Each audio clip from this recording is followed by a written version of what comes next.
Imagine you tell somebody on Snapchat and it's recording messages like a fucking weirdo, you know who you are.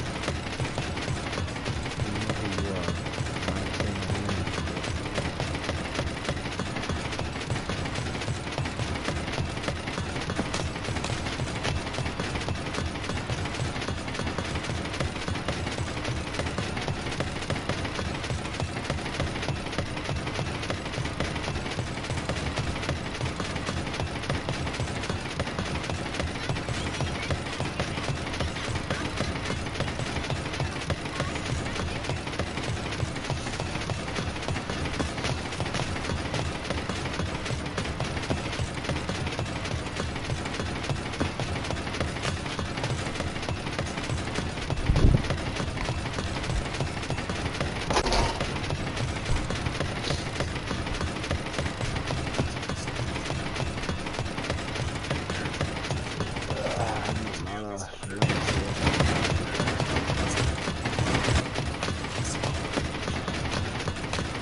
Still really dangerous.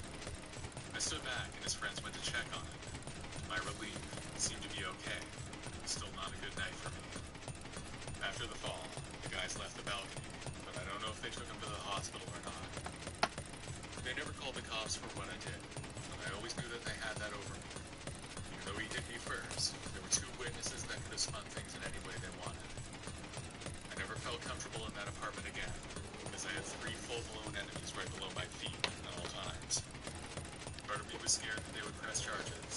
Another part of me was scared that they would retaliate in some way. I didn't stay long enough to find out.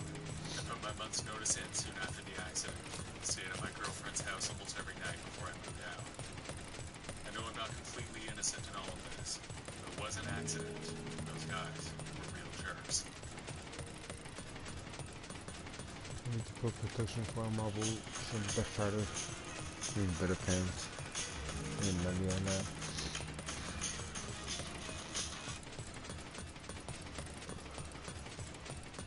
When I was in my 20s, I moved to a new city for a job opportunity. Found myself living alone in an apartment building.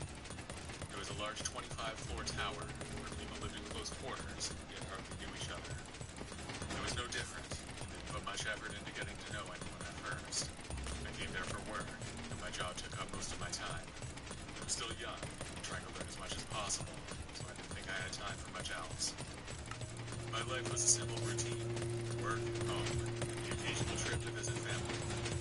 I wasn't the type to make friends easily, so I spent most of my free time alone. I'm an avid reader, usually spend at least 2 hours every night with a book on my couch. I had been there for about a month and nothing really happened. Then I started noticing one of my neighbors. This man was slightly older, with an haggard appearance and seemed to be everywhere. Call him Stan for this story. I don't know what his name really was. Stan lingered in the hallways all the time. That was weird. At first, I thought he was a homeless guy who had snuck in, but I later found out that he lived in the building, not on my floor, but he definitely had a place there. There was something about him that made me anxious whenever I passed him by. One evening, I was reading a book in my apartment. I heard a soft noise from just outside my door. Peering through the peephole, I saw Stan sitting on the floor of my hallway, just outside my unit. His back was against the wall opposite my apartment. I didn't know what to do. I didn't know why he was there. He was waiting for me to come out. If that was the case, I was worried about what he might do. I didn't dare to go out while he was there, which I was planning to do anyway. I ignored him and went back to my book after double-checking that the door was locked. Before I went to bed, I checked again. He was still out there. I meant he was sitting there for at least an hour that I know of. The next day, when I went out for work, he was thankfully gone. But on the floor beside my door was a small pile of garbage. There was an empty Coke can and some food wrappers that must have come from that weird neighbor of mine. I saw Stan around like usual for the next few days, and something else happened. It was about 10 at night, and I was about to take a shower before bed. Just as soon as I turned on the water, I heard someone try to open my front door. I looked out the peephole. There was nobody there. After waiting for about 10 seconds, I cracked the door open and peeked down the hallway. My creepy neighbor was there in the hall, walking away. It looked like he was holding an empty garbage bag, making me think that he was going to rob me. These incidents compelled me to reach out to my other neighbors and see if anyone else had similar experiences. I met a young couple, Sarah and Tom, who lived a few doors down. I also talked to an older lady named Jim. As we shared our experiences, the picture began to emerge when we had deeply troubled. Sarah and Tom told me about a time when they found him standing silently in the laundry room, staring at the machines without using them. June mentioned that he once followed her to the mailroom, muttering to himself. They all agreed that his behavior was not just odd, it was alarming. Some time passed, and eventually he was gone. I didn't know why at first. One evening, I ran into Tom in the mailroom. He told me that Stan was arrested and kicked out of the building. Tom told me that he had broken into an apartment a few floors below mine, which I think was his floor. He had tried to force his way in. When the occupant got the door closed, he kicked it down. Luckily, nobody was hurt, but the person called the cops and Stan was arrested. I don't know what happened to him after that, but I never saw him again. I hope he got help for whatever was going on. The chances are that he did some time in jail and then got kicked out of the building. Knowing that he was capable of breaking down one of those doors, I'm even more intrigued about the incidents that happened to me. All the time that he was sitting outside my door, he could have broken it down at any point. tattoo. I still don't know why, but I'm glad it spared me. Dreaming of a unique tattoo? Have ideas, but no one to draw the sketch? Tattoo us.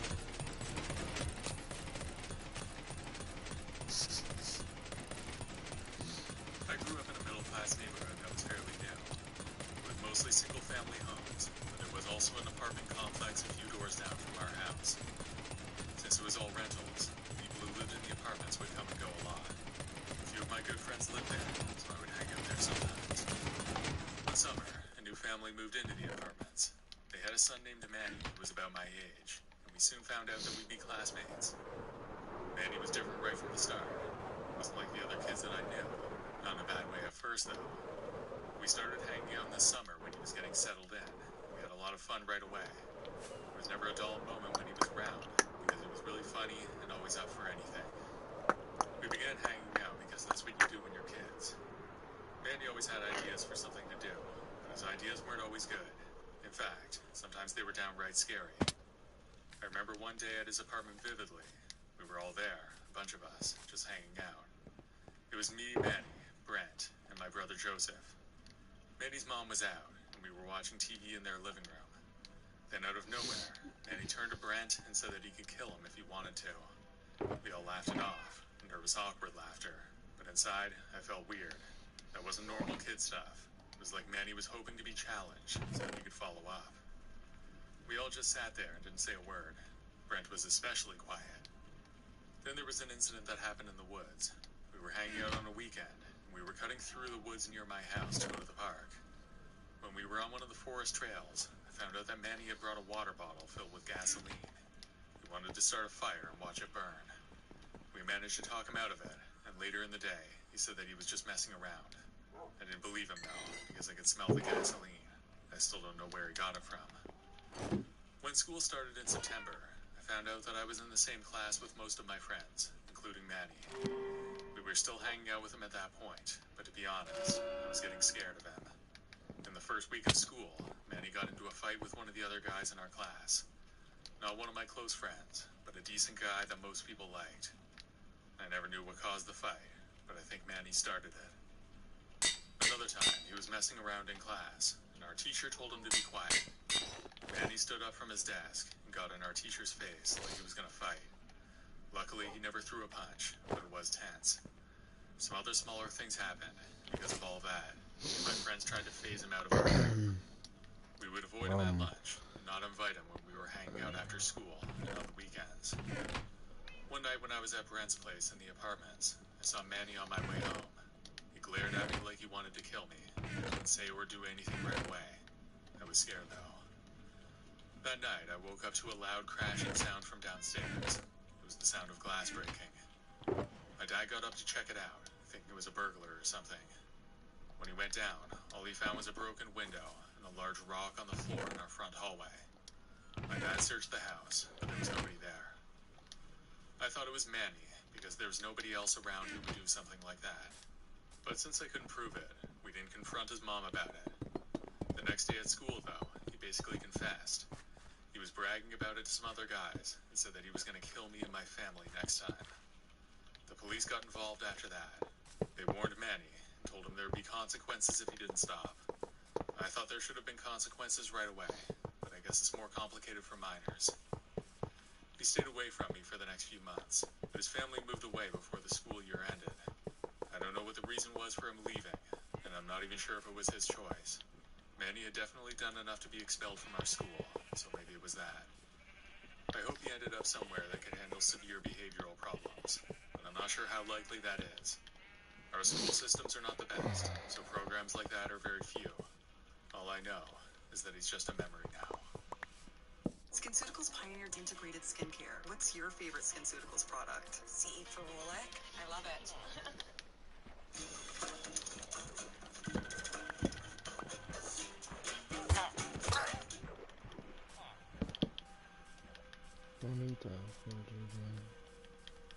About 10 years ago, I moved to a new house with my family.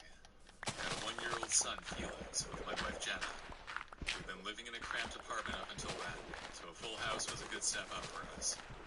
My wife recently went back to work, so our finances were looking pretty good. That's why we were able to make the move. We were planning on growing our family too, so we needed the space. It was a 4-bedroom, 2-story house at the end of a dead-end street, with a small creek on one side. Our next-door neighbors, Frank and Heather, were an older couple in their 50s. They were friendly at first and seemed to get along with everyone. They invited us over for dinner, introduced us around, and made us feel part of the community. Frank and Heather never had children. They told us that they had lived in their house for almost 20 years. They were among the longest-standing residents in the area. We were at their house for dinner about a month after we moved in. It was our second time there, and it was the first time that something seemed off. For reasons that I still don't understand, Heather was on edge. At the time, it seemed like it could have been nothing, but she did seem upset. I don't think she said more than 10 words the whole night. She just sat there at the end of the table, nursing a glass of red wine, while the rest of us talked. At one point, Frank put his hand on her shoulder, and she pulled away immediately. All couples go through a rough patch now and then, and it certainly wasn't our place to get involved in that kind of thing, especially since we were so new and didn't really know them yet. When we went home that night, Jenna mentioned it to me. I told her I noticed it too, but we let it go for the time being. We saw the two of them around for the next few weeks, and Heather never seemed normal in all that time. However, one day when I came home from work, I saw Jenna talking to Frank. They were on our front yard when I pulled my car into the driveway, so I only saw them in passing. Later that night, Jenna told me that Frank had been making inappropriate advances towards her. I was very shocked, because I had never seen anything like that, but it did make some sense. I never knew that guy very well, but there are definitely creeps out there, so maybe it was not that surprising. We agreed to keep our distance from them, hoping the mess would resolve itself. Even Jenna told me that there was nothing worth calling the police for, so we didn't have much choice but to let it go. However, Frank continued to act like nothing ever happened, even inviting me over for dinner. When he tried to talk to me, though, I always gave him the cold shoulder. This went on for a while, and eventually he seemed to back off. I was glad that he seemed to be getting it, but it was starting to feel like I had made an enemy. That was scary for us, because we didn't know what he was capable of. One night after we put Felix to bed, Jenna and I were in the living room watching TV. It was about 10 at night, and the room was pretty dark. All of a sudden, one of our motion sensor lights on the outside of the house turned on. It was the one on the side of the house, far away from the street, so we were alarmed. When I looked out the window, I saw Frank walking back to his house. The way our houses were laid out, there was no reason for him to be close enough to trip our lights. There was no fence, but he would have had to come at least 20 feet onto our property to trip the lights. He was definitely up to something. We both knew it. Another night, I was on the back porch smoking. I've quit, but at the time I was an occasional smoker, but never did it in the house. I had the outdoor lights on, and when I went back into the house, they were still on. My wife was in the kitchen at the time, and then we both went into the living room. After 5 or 10 minutes, I thought I saw someone standing at the window. The outdoor lights were still on, but I would have thought they'd be off by then. I didn't make any sudden moves, and would catch him in the act if it was Frank. I quietly got up casually and walked into the kitchen. Then I burst out the back door and ran over to where the window was. He was there, standing at our window, and he didn't even try to run. The creepiest part is that he was holding his phone, and it looked like he was taking pictures through our window. I yelled at him to get lost, and probably said a lot of other words that I won't repeat. We called the cops that night, but they didn't do much. They gave him a warning to stay away from us, but it wasn't enough. We kept seeing him around, and never caught him red-handed again. The real problem was that we couldn't relax, and never knew what he would do next. Since we had a young child, there was no way we could stay in that neighborhood. The decision to leave wasn't easy. We had invested so much into that house, and envisioned our son growing up there. We put the house on the market, and within a few months, we found a buyer who was willing to accept the risk. I still think about Frank's wife, Heather, sometimes. We've discussed it. Both Jenna and I believe Heather was tormented by what her husband was up to. She probably knew and should have done something about it, but something about her made me think that it ate away at her. I don't know what they're up to now, but I wish the best for the others who live near them. Hey, attention everyone! I've been trying to catch the Pontiac Bandit for 8 years. You know how many months that is? 96. 80, 40, and 6 years, months. You're not very good at math. Oh, God.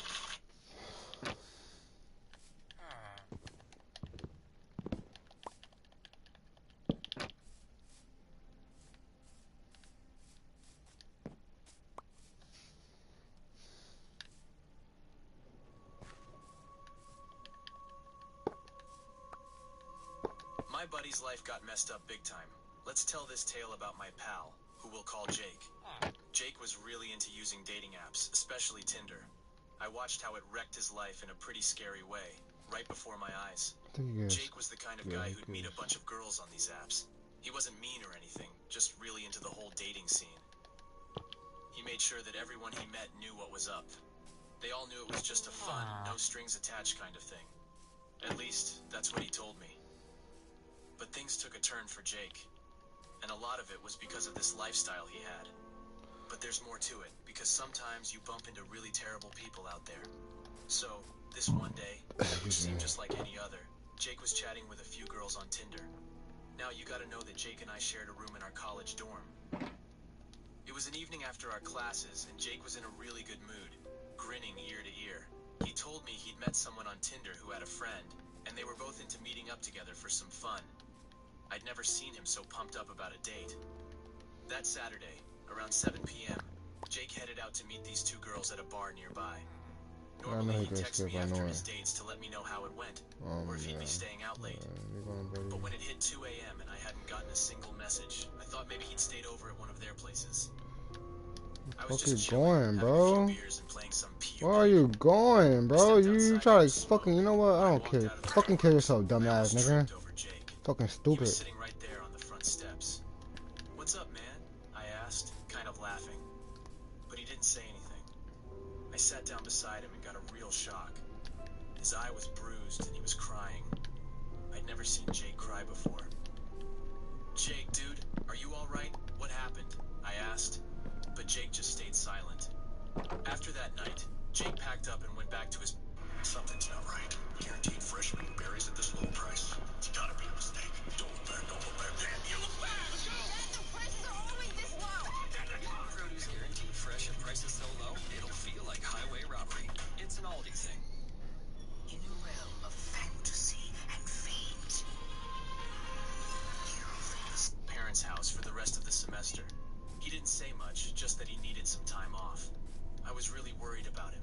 He seemed totally broken by whatever went down that night, and I was left wondering what could have happened to him. Everyone was curious about Jake, wanting to know what had happened. It wasn't until he came back the following semester that he finally opened up to me, and honestly, he looked even more worn out than before. That evening, as he was unpacking in our dorm room, I just had to ask. We were best buddies after all. I was dying to understand what had gone down with him. It was bothering me a lot. Jake finally sat down with me to spill the beans.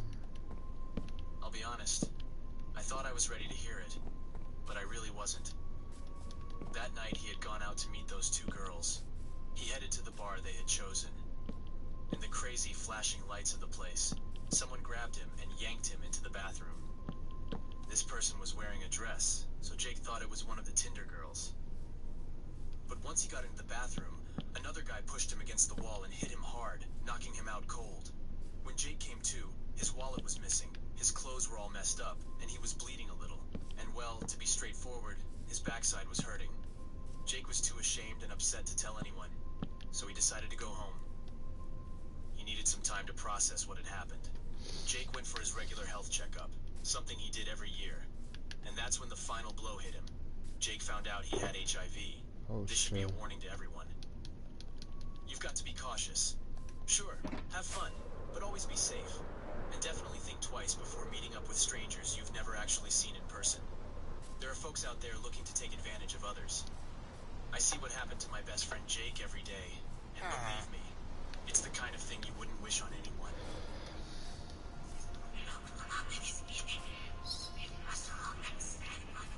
My story starts with the end of a long and uninspiring relationship. I was longing for something more physical, but my former boyfriend wasn't interested in that. So, once we parted ways, I began to seek out new companions without much thought. I was desperate for affection, and at that time, I wasn't too picky about who I spent my nights with. This is when a peculiar person enters my tale. His online profile caught my eye, mostly because of his unusual name. He boasted about having 6 dogs, and one of his pictures showed him with his large, muscular dog, which I think was a pit bull. He was reasonably attractive, and as someone who adores dogs, I couldn't resist swiping right. We matched, but initially we didn't chat much. Then one evening, driven by my desires, I decided to message him.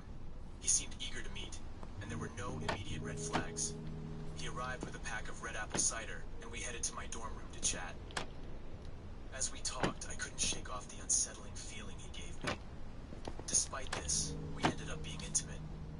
Afterward, he surprised me by asking if I would be his girlfriend, but I declined. I just wanted him to leave as quickly as possible. Months passed, and I stopped responding to his messages, but he persisted in trying to contact me. Finally, one day, I gathered the courage to reply. I decided it was time to clearly express my feelings and set boundaries. I told him the truth. I was now in a committed relationship with a woman. I had been exploring my sexuality and realized I was a lesbian, not bisexual. I hoped this would discourage him, but instead, he tried to guilt trip me into cheating on my imaginary girlfriend. Thankfully, The fuck is shit after a not bit of working, bro? persistence, he backed Go. off. Months later, Yeah. I was sitting with my friend Paige having lunch. She was browsing through Facebook, and we started discussing I her don't wonder weird why that step shit not cousin. working. This shit make it Suddenly, she punkin' showed me a photo that made my watermelon, but heart not drop. collecting It shit. was the same guy I had met on Tinder, and then she shared more about him that was truly disturbing. He had a troubled past, including an attempt to take his own life when he was very young. Paige revealed that he had been emotionally abusive towards some of his past girlfriends, and had even stolen money from her stepdad. What was even more shocking was his casual boasting about almost ending someone's life, for which he only got a short sentence because he was a minor at the time. He seemed to wear this as a badge of honor, hinting he might do it again. On top of all this, he was heavily into drugs, yet, surprisingly, he had a wife all this while. Seeing my shocked face, Fuck, Paige like, asked if I was because alright. that village over there, or I what? confessed to her that I had met her cousin on Tinder. Her reaction was a mix of disbelief and worry.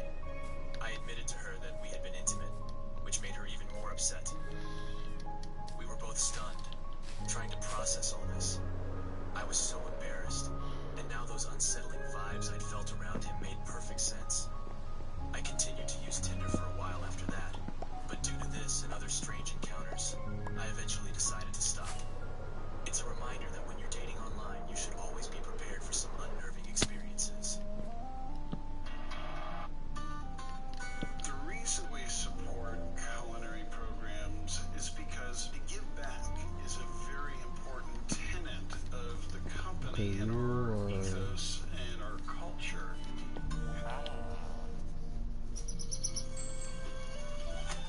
Welcome to the Waverhood. Actually, I could use that.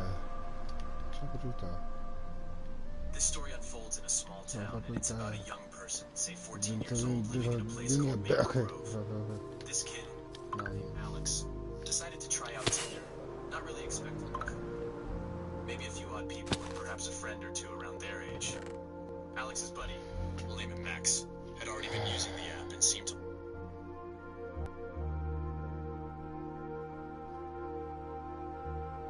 like it a lot.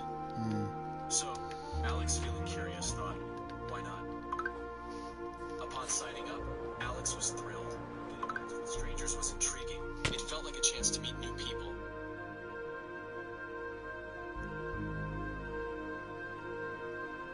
And perhaps make some friends. Among these matches, one stood out due to their strange username. It was just a series of ones and zeros. It struck Alex as odd, but they shrugged it off, thinking maybe the person was just quirky or trying to be humorous. This particular match, let's call them Binary, was very active in messaging. Day and night messages kept coming in. Binary didn't share much about themselves, always more interested in learning about Alex, where they lived, what they did. Alex, feeling uneasy, often ignored these questions. No, he's Eventually, overwhelmed by I the gotta move constant all this messaging, shit, man. Alex stopped using Tinder and blocked its notifications. One day, driven by curiosity, really wanna Alex looked do up fucking Binary's everything, username, bro. but found nothing. User doesn't exist, the app claimed. It was unsettling. Alex even reinstalled the app, hoping for some clarity, and messaged Binary asking about the account's existence. There was no response. Alex thought maybe it was a hacker or a glitch in the app. Getting no answers, Alex deleted the app once more, wondering if they were overreacting. One afternoon, while home alone, Alex was searching for an old toy from the 1980s in her room. It was a cool little collectible. Alex's parents, who were away on a trip to a sunny beach destination, never touched their stuff, so it had to be I around. just put everything here for now. I know Suddenly, out of nowhere, everything the toy fell on messy. Alex's head. Startled and confused, Alex looked up but saw nothing. Then their phone beeped. It was a message from Binary on Tinder, but how? Alex was sure they had deleted the app. The message was eerie and simple. Did you find it? Panicked, Alex dropped their phone and ran out of the room, slamming the door behind them. Since then, nothing more weird happened, and Alex stayed away from Tinder and similar apps. After the bizarre incident with the toy and the Tinder message, Alex thought things had settled down. But then, out of the blue, a text message arrived on their phone. The message wasn't ordinary. It was a string of ones and zeros binary code. Alex, feeling a wave of fear, decided to use an online translator to decode the message. The translation sent a chill down their spine. I'm always watching. This message got Alex thinking There we about go. the risks Okay, of now meeting it works. strangers online, Okay, especially through dating apps. It's a world where anyone can pretend to be someone I else. need to make this wall kind of bigger Alex because I don't mused. want my I could even relationship pretend to be a young teen online, but that would attract all sorts of wrong I attention. started doing that. The thought was frightening. That The idea that people could be out there, pretending, lurking, possibly with bad intentions towards others, maybe even towards kids. dish. As a warning to others, Alex decided to share this experience online. They made a video talking about the importance of being careful and trusting your gut feelings when interacting with people you meet online. Lost on. It might just save your life, Alex warned in the video. The biggest mistake happened during the Christmas holidays. I had just quit my job as a waitress at a small diner and was stuck at home for a few days because I was grounded. I was supposed to stay in the house, but I chose to stay in my room. I spent my time on social media, mainly Twitter, but I also used dating apps to pass the time. Tinder was the one I used the most. I wasn't totally honest about my age on the app, but I did mention in my profile that I was only 18. I was very selective, swiping right for maybe just one guy out of 20. I didn't think too much about the ones I chose. Some messaged me, some didn't. I had many short and meaningless chats that didn't lead anywhere. Then I met a guy named Zach on the app. He said he was about 25 and was really good looking. He sent me a funny pickup line, and we started flirting. After a while, he asked for my phone number, and I gave it to him without thinking twice. We texted all night long. Our conversation was easygoing, but Zach wasn't great at spelling or using correct grammar. I actually found that kind of charming. It was around 3 in the morning when I fell asleep, leaving Zach and everyone else I was chatting with without a reply. I thought they would understand that I had just fallen asleep given how late it was, but this wasn't the case. When I woke up around 11 a.m., I found 12 missed calls, 3 or 4 voicemails, and about 10 text messages, all from Zach. At first, Zach seemed like a calm and nice guy over text, but his messages and voicemails were shocking. I had never heard or read such horrible, threatening words. He said many awful things, but the worst message read, "Okay, since you want to ignore me, I'll treat you badly. When I see you, I'll show you what I do to people who ignore me. Ever had a broken jaw? It's painful, and I can't wait." He said some really scary things. Right after that scary message from Zach, I blocked him and didn't even think about replying. I deleted all his texts and voicemails, trying my best to erase the whole scary experience from my mind. I didn't tell a soul about it, especially not my mom. If she found out, she would definitely have taken my phone away. 2 days went by, and I was still stuck at home just lying around in my room. It was late at night, everyone else was asleep, and I was feeling super bored. I was thinking about the whole thing with Zach when it hit me. I had blocked him on everything except Tinder, where we first met. I had turned off my notifications for Tinder, so I hadn't thought to check it. When I logged back in, there were tons of messages from Zach. I didn't plan to...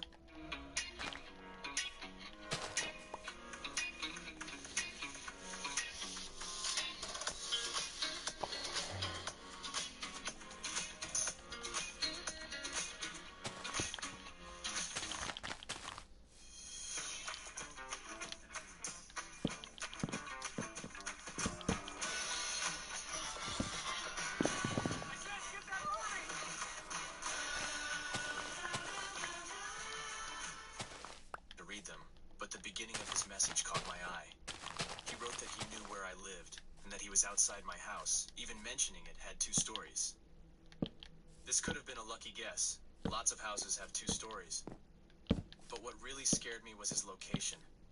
He used to be 30 miles away, but now his profile showed he was less than a mile away. I panicked, deleted him, and closed my Tinder account right away. I regretted it later because I didn't save any of it as evidence.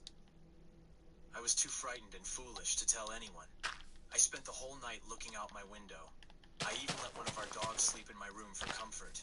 I was so scared I felt sick. I stayed up until the morning and then slept until the afternoon. When I finally went downstairs, my mom had some really creepy news. She said a man had come to our door asking for me, claiming he knew me from church. I didn't even go to church back then.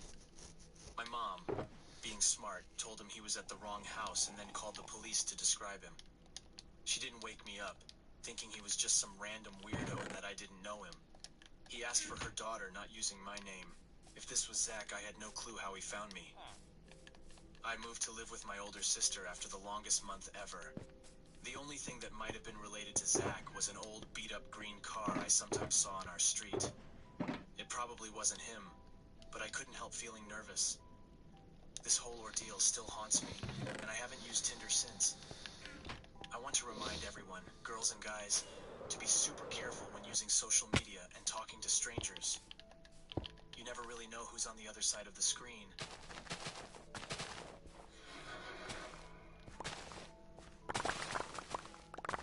In my early 30s, I was single and kind of shy. I hadn't been in a serious relationship yet. I dated a few guys, but nothing lasted more than a month. We just didn't click. I decided to try online dating to find someone who shared my interests. I tried several dating sites like OkCupid and eHarmony, but I didn't have much luck. The guys who messaged me were a bit odd. Their profiles and the way they spoke were off-putting. They seemed too intense, so I avoided them. Then, I checked out the App Store and found Tinder. I heard a lot about it and its famous swipe right feature. One evening, after work, I decided to try Tinder. I bought the Tinder Gold membership and started swiping. I swiped left a lot, but there were some interesting guys. I also saw some funny joke accounts. After a while, I took a break and watched Fortnite streams on my TV. About an hour later, my phone pinged with a notification. I had some matches on Tinder. 3 guys had swiped right on me. I was thrilled. It was working better than any other app. I looked through the matches and messaged a guy named Connor, who was 22 years old. He was tall, half Cuban, and very handsome. He was studying pre-law, which impressed me. I sent him a message and he replied quickly. We hit it off and chatted all evening. I hadn't felt this excited about someone in years. Connor was fascinating. He came from a hard-working family, held 2 jobs to support his mom and pay for college. After a week of talking, we planned to meet at a small concert in the park. He surprisingly had the day off. I dressed up and carried pepper spray, just to be safe. I got to the park and found a spot in the back. The crowd was gathering in front, and I hoped Connor would find me. As I waited, I noticed more people arriving. Some were families, others were groups of friends. The atmosphere was lively, with music playing softly in the background. I checked my phone. Connor hadn't messaged yet. I started feeling a bit nervous.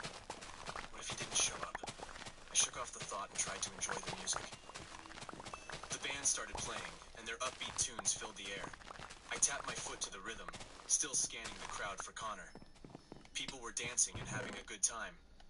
I smiled, feeling the excitement of the concert. Just then, I saw someone walking towards me. It was a guy about Connor's age, but I couldn't tell if it was him. My heart raced as he got closer. He had a friendly smile and looked around, as if searching for someone. As he approached, I realized it wasn't Connor. Disappointed, I turned my attention back to the concert. The music was great, but I couldn't fully enjoy it, wondering where Connor was. The night went on, and there was still no sign of him. I checked my phone multiple times, but there were no messages. I started to feel a mix of worry and frustration. Had something happened to him, or had he changed his mind? The concert was nearing its end, and the band played their final song. The crowd cheered and clapped. I clapped along, but my mind was elsewhere. As people started leaving, I stayed in my seat. last-minute appearance by Connor. But as the park emptied and the lights dimmed, I realized he wasn't coming. I felt a mix of sadness and confusion. Why hadn't he shown up? Did I do something wrong? I stood up, ready to leave, when my phone buzzed. It was a message from Connor. I opened it, my heart pounding. What would he say? Would he apologize, or had something unexpected happened? I felt really down as I left the concert early. Connor hadn't shown up, and it hurt. I decided to walk home, which was about 1.5 miles away. I didn't want to ride the bus or take a taxi. About 15 minutes into my walk, I noticed someone behind me. This person was wearing a dark hoodie and kept a distance of about 20 yards from me. I held onto my pepper spray, just in case. I thought it was probably just another person heading home. I turned a few corners and crossed some streets, trying to shake off the feeling. When I looked back again, the man was still there, same distance. In better light, I could see he was about 6 feet tall, with a broad build and a thick beard. My heart started to race. He couldn't be following me, could he? He didn't look like Connor. I started to feel really nervous, and decided I needed to go somewhere with more people around. My home was too far. As I was trying to figure out what to do, I got distracted. Suddenly, I felt a cold, sticky hand over my mouth and an arm around my neck. I tried to scream and fight back. We both fell to the ground. I felt a sharp pain in my ribs, and then someone else was there, fighting the man. But the arm was still tight around me. Everything went black. I woke up in an ambulance with a broken rib, but safe. The man who had followed me, Carl, was arrested. A father walking his daughter home had seen me being attacked and helped me. Carl had been using fake profiles on dating apps to stalk and rob people. I couldn't understand why Carl would hurt me just to steal. It seemed like he had more sinister plans. After a few months, I tried using Tinder again. I wanted to believe that most people are good, but I couldn't forget that there are others like Carl out there.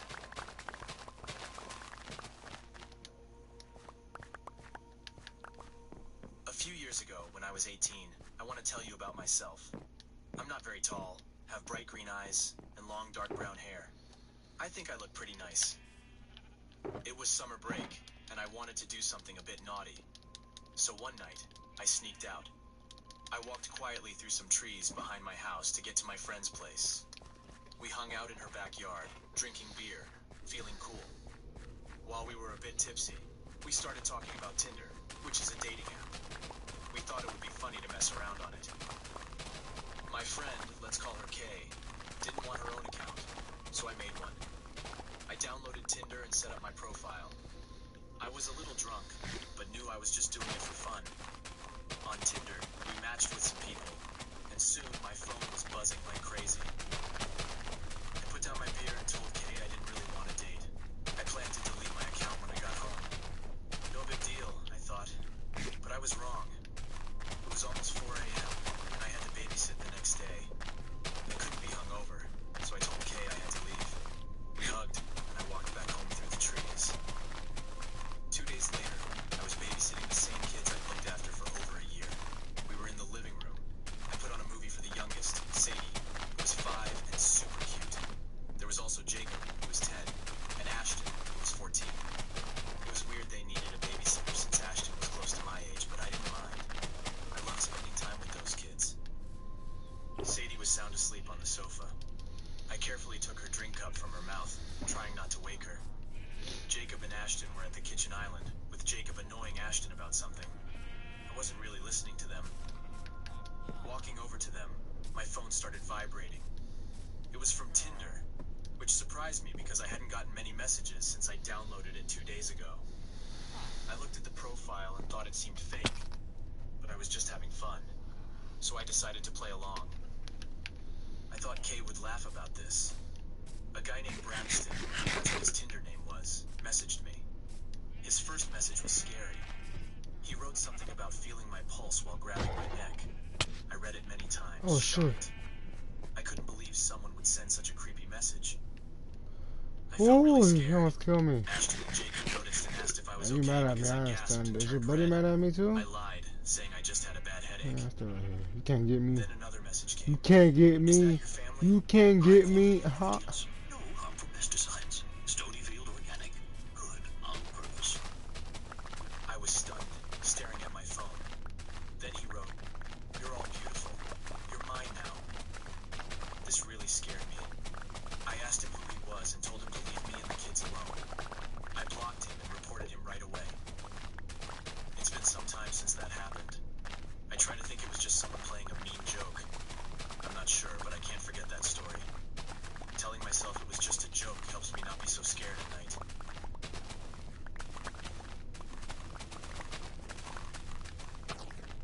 Over the past few years, I've used the dating app Tinder and met several girls.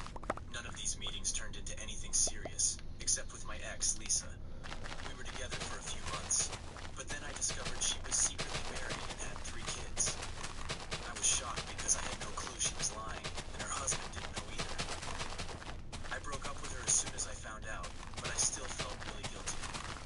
After taking some time off from dating, I decided to try Tinder again.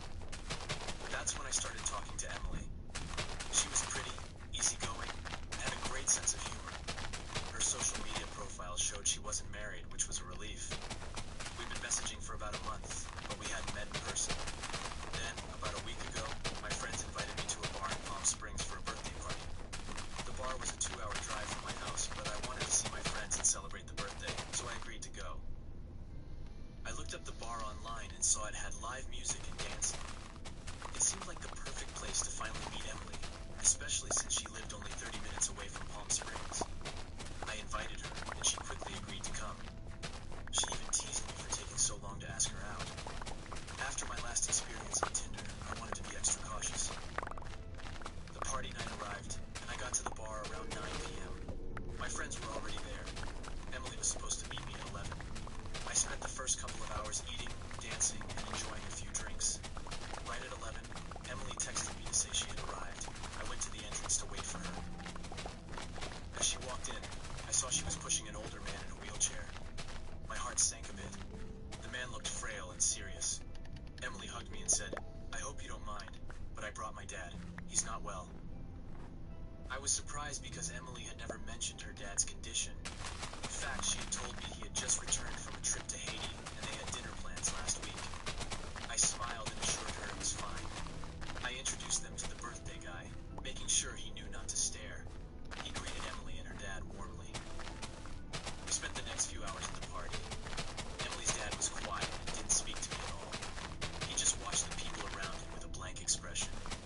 When Emily and her dad left, they used a van specially equipped for the wheelchair. As they drove off, I texted Emily to say I had a great time and hoped her dad would feel better soon. I wished I could have talked to him more. After Emily texted me a simple thanks and didn't say anything else for about an hour, I started to wonder, maybe she didn't enjoy meeting me, or perhaps she was just too busy taking care of her dad. Those were the only 2 explanations I could think of. Later that night, around 3 a.m., my friends and I decided to head over to my friend's sister's place for a few more drinks. It was only a 5-minute walk away, and we didn't want to risk driving under the influence. We were relaxing in her living room, music playing softly in the background, when something strange happened. The curtains were open, giving us a clear view of the street outside. Suddenly, my friend Mark pointed out the window and shouted, "Isn't that Emily's dad? The guy in the wheelchair?" I looked up and saw the same old man, alone in his wheelchair, rolling down the street. A chill ran down my spine. What was he doing out there by himself at this hour? I thought about texting Emily, but decided against it for some reason. Around 6 a.m., we all crashed in the living room, planning to grab breakfast at IHOP in the morning. At 7 a.m., I got up, freshened up, and walked to my car, still thinking about the odd sight from last night.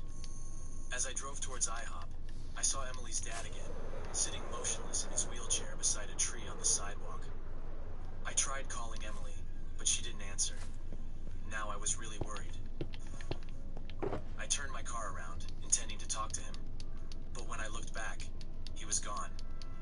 I was baffled, but decided to go on with my day. While having breakfast, I couldn't stop thinking about Emily, so I decided to look through her Facebook profile. I know it sounds a bit creepy, but I was curious. I was scrolling through her photos when I felt that same eerie chill. There was a photo of Emily, her mom, and her dad after his trip from Haiti. But the man in the photo was definitely not the man in the wheelchair. He looked at least 20 years younger, healthier, and completely different. I couldn't believe it. Why would Emily lie about something like this? Just then, my phone dinged. It was a message from Emily, just 4 words that I still can't shake off. Daddy didn't like you. Then she blocked me. That was the last I heard from her. I sat there stunned, trying to piece together the puzzle. Who was the old man in the wheelchair? Why did Emily bring him and pretend he was her father? And what did her message mean? So many questions, and no answers. But this was only the beginning of a much stranger journey, one that would take unexpected twists and turns, leading me down a path I never anticipated.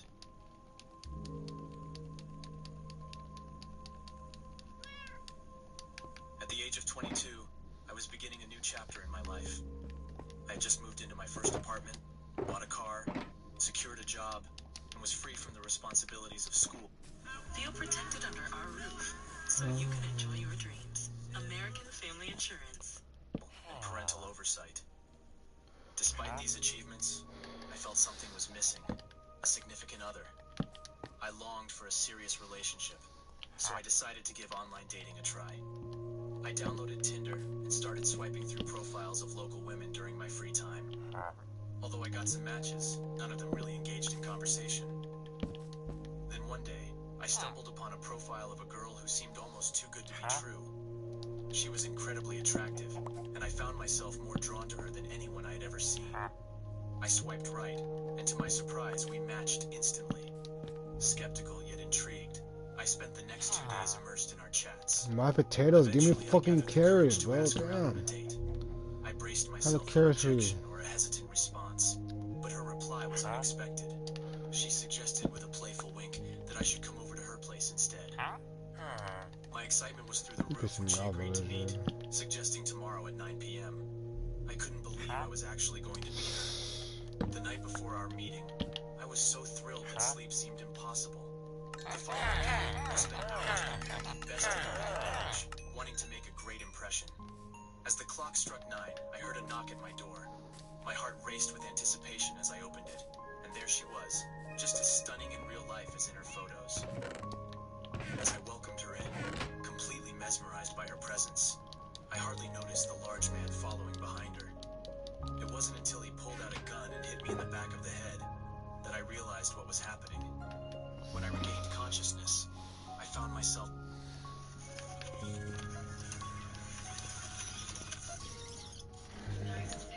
Nene, no te voy a dar mucha luz, tú sabes qué hacer con estas mujeres. Suéltalo.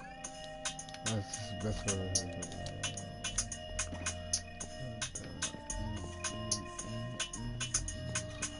Ando como una mala de los minas. Uno trae galones, por eso lo defino. Llego a querer venta la cocina. Provoca los tigres cuando cruza por la esquina. Ella se la ve, que está loca, que te gusta la ley. Tiene una chapota, se le come con la ley. Es natural lo hecha, yo no tengo que ver.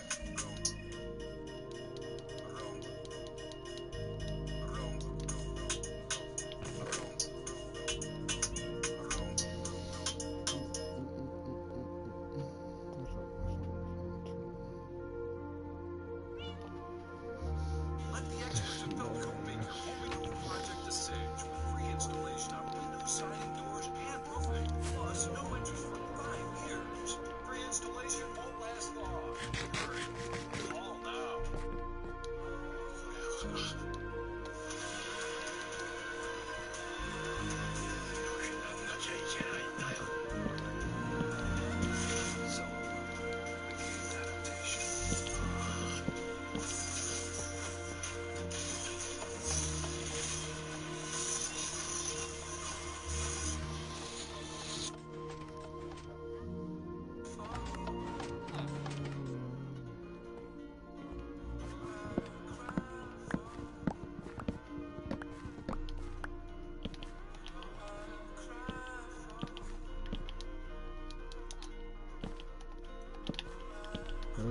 I gotta take this back over there.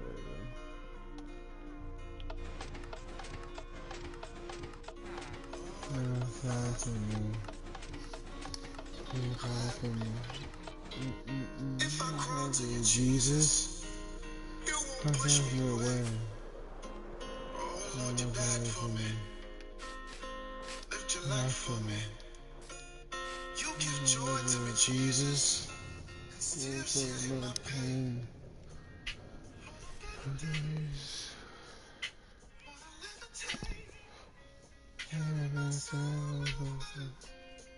Into heaven's gates, no tear will compare to the glory I see. Oh, this little heart of mine. I cry for you.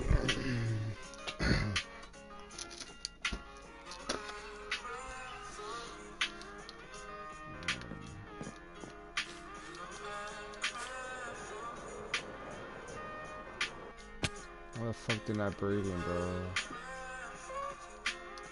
I can't breathe already.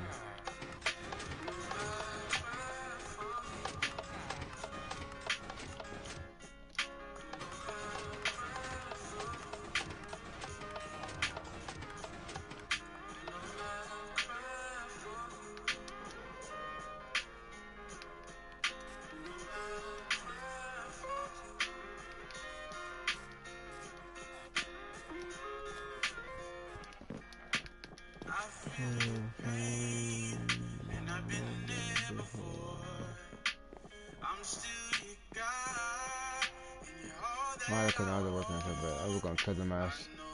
It took a while. Okay.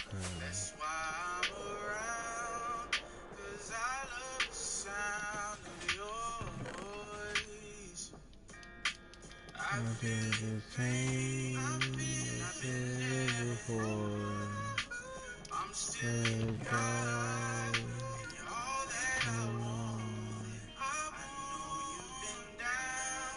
I think this fucking wall, like, should not be.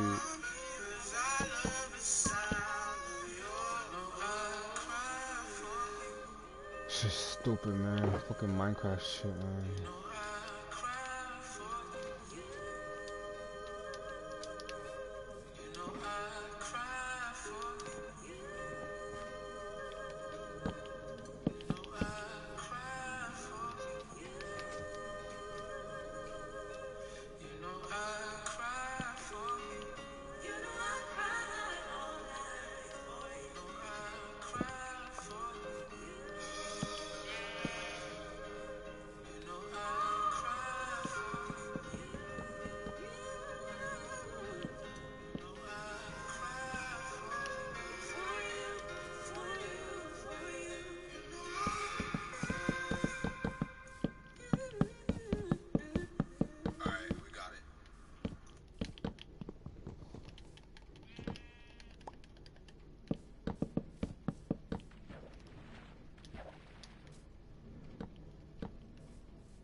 I'm very paranoid about staying at hotels, and after I tell you my story, you might be too.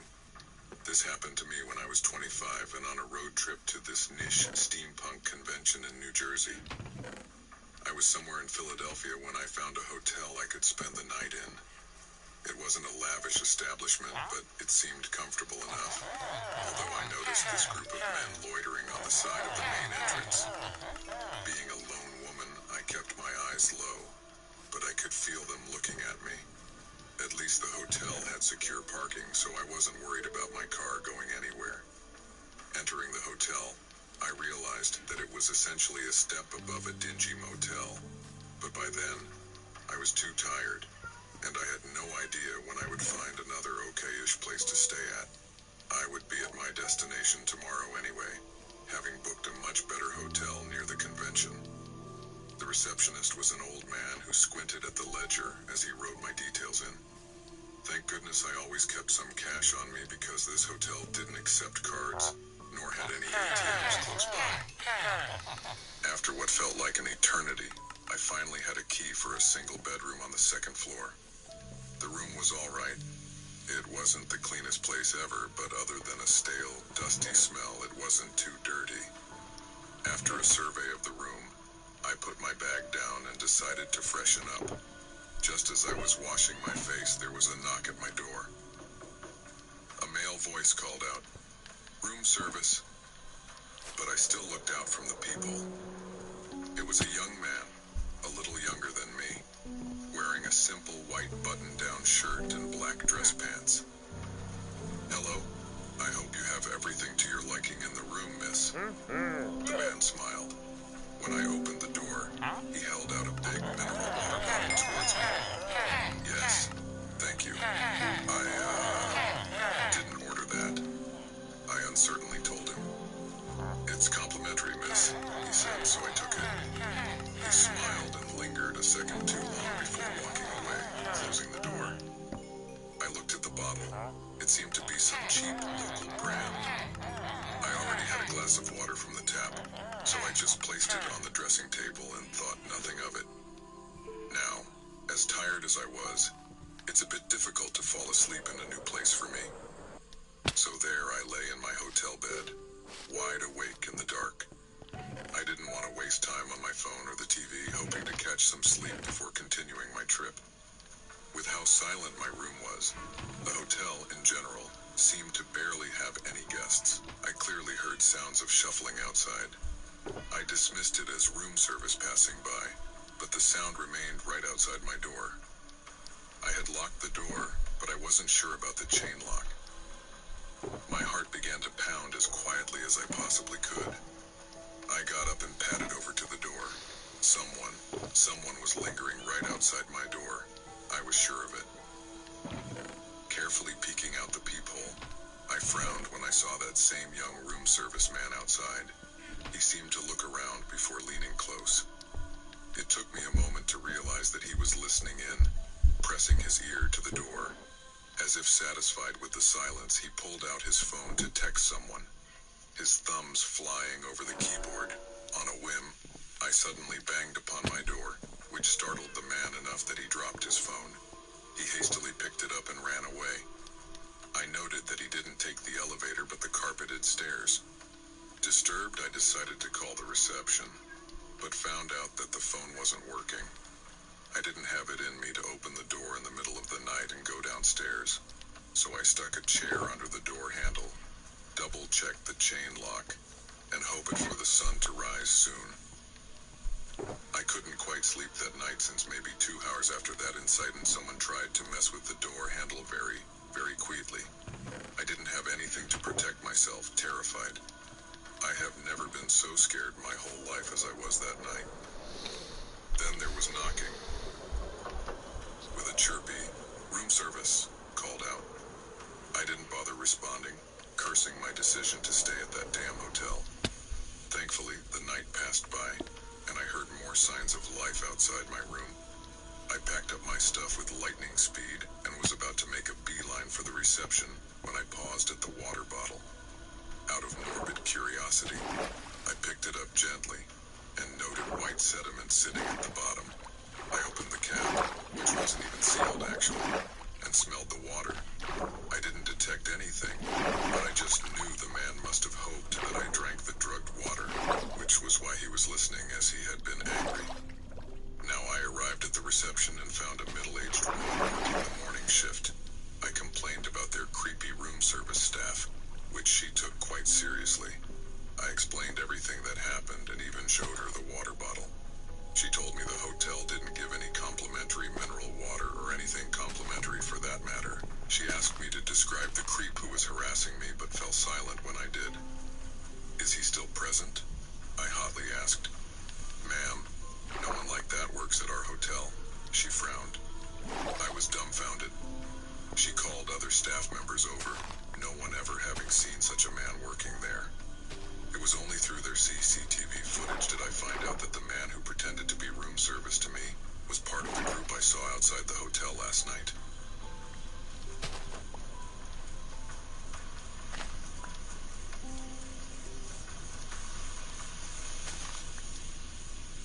Last year, when I was traveling overseas for my vacation, I had a disturbing experience. I was trying the whole solo traveling lifestyle, so I was visiting a bunch of countries one by one. This happened to me in Nepal. I don't want to start any trouble, so I'll keep the details vague, but I can tell you that the hotel I experienced this in has been renovated and has new management now. Anyway, the reason why I stayed there was because it offered pretty cheap accommodation, one might say suspiciously cheap. But being a pretty fit guy with tall height, I wasn't too worried. Overall, the hotel was okay and complied with what I would say the bare minimum standard. Before checking in, I got a local SIM card after some trial and error to get phone internet, and it turned out that the hotel required some kind of contact number along with the usual stuff. My room was kind of small and Spartan. It was clean enough and even had a little balcony with a sliding glass door. I was on the 3rd floor, so I didn't care about the broken lock of the window. A bit annoyed that the view was of the busy, noisy street outside. I planned to go out exploring the next day and stay out until the evening, so the lack of a good view didn't matter too much. That night I was roused from my sleep to the room's phone ringing. I groggily picked it up, and some guy working at the hotel's reception told me that they had gotten a noise complaint from my room. I told him that it couldn't be possible, that I had been sleeping. The guy on the phone asked if I had left the TV on or something, but I assured him that I didn't. He asked me if I had someone else in the room, prying if I had sneaked someone in. I told him that I was alone, was asleep, so the noise complaint must be from a nearby room. He apologized for disturbing me, and I went back to sleep. Now, the weird thing is that out of curiosity, when I asked the staff about this noise complaint, they had no idea what I was on about. In the daytime, the prying questions focused on whether or not I was alone weirded me out. After all, if the noise complaint was so bad and near my room, shouldn't I have been disturbed too? Even after the phone call, I managed to sleep peacefully. It didn't add up, so, on instinct, I took along all my valuables with me when I headed out to visit some historical places. I didn't have much to begin with, traveling light. I wasn't surprised when I got back and realized that someone had been in my room. Things were not as I left them, and a couple of my shirts were missing. I immediately reported this to the staff. Offhandedly, I asked about the mysterious noise complaint again, only to find out that no one had called me. Not from the reception, at least. I mentally smacked myself for admitting that I was alone, making a note about being more careful in the future. Naturally, I shifted to a new room. The hotel management insisted that I don't call the police since nothing of value was stolen, that they would look into it as a priority, although they then tried to pin it on me for misplacing my shirts and pretending that I was robbed, as if I was being a cliched, entitled foreigner. Suffice it to say, I was super annoyed and understood why the rates were so cheap. I planned to find a new, better hotel first thing online. The new room was identical to my last one. It wasn't too clean, nor could I open the balcony door. The lock was jammed shut permanently. Although the view was better than my previous room, it's these kind of things that put a damper on one's trip. To add insult to injury, I began to receive random messages from unknown numbers, from offers to buy this or that to phishing scams. I realized that whatever was going on, the hotel was definitely involved. See, the lock of my previous room wasn't damaged, and my room was the only one that was broken into that day.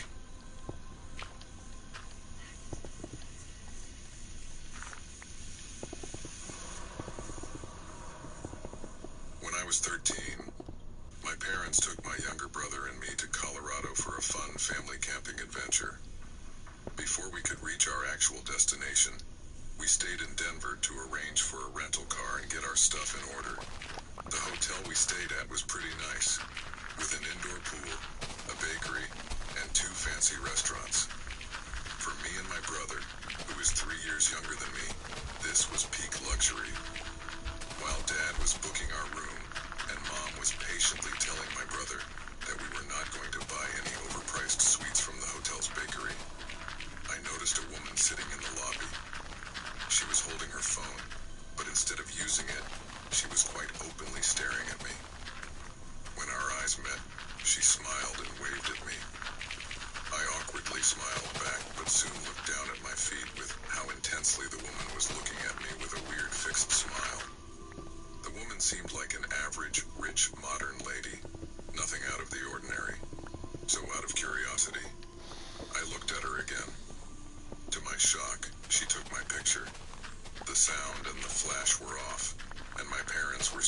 whisking me away to our room, but I saw her take my picture. She didn't pose herself, so it couldn't have been a selfie. With the excitement of the whole trip, I forgot to mention this to my parents. Nothing of note happened that day anyway. I only encountered this woman again later the next day, when my mom took my brother and me to swim in the indoor pool. There were other guests present too, so it was quite lively there. That woman was present too, again smiling at me. I know normally this would be such a whatever thing, but at the risk of sounding dramatic, the woman had an intense predatory gaze like I fascinated her or something. Imagine my surprise when she had the gall to come by and start chatting with my mom, being so sweet and likable that Mom happily introduced my brother and me to the woman without even a hint of caginess. Instead of using her real name, I'll call the woman Shelley. My brother lost interest and sat by the pool, splashing his feet around, since Shelley only gave him the cursory polite greeting. She then began to compliment me and how pretty I'll grow up to be. Like I said, Shelley was so likable that my mom only felt proud. Shelley then shared that she was from a talent agency that arranged child pageants and other competitive shows. She was staying alone for a couple of days for business reasons. She tried her best to coax my mom to let me enter a talent show or a beauty pageant. My mom refused since she knew how toxic things got behind the scenes of such shows. As soon as my mom began to ask too many questions, Shelley made excuses and left, giving me another one of her intense smiles. That evening, Mom went out to buy some things, so it was just us kids and Dad. Our floor was pretty quiet. Shelley knocked on our door, then acted sheepish about mistaking it as her own. Dad didn't know her, jovially letting her off the hook when she mentioned that she chatted with Mom at the pool. It only dawned on me once Shelley left that she claimed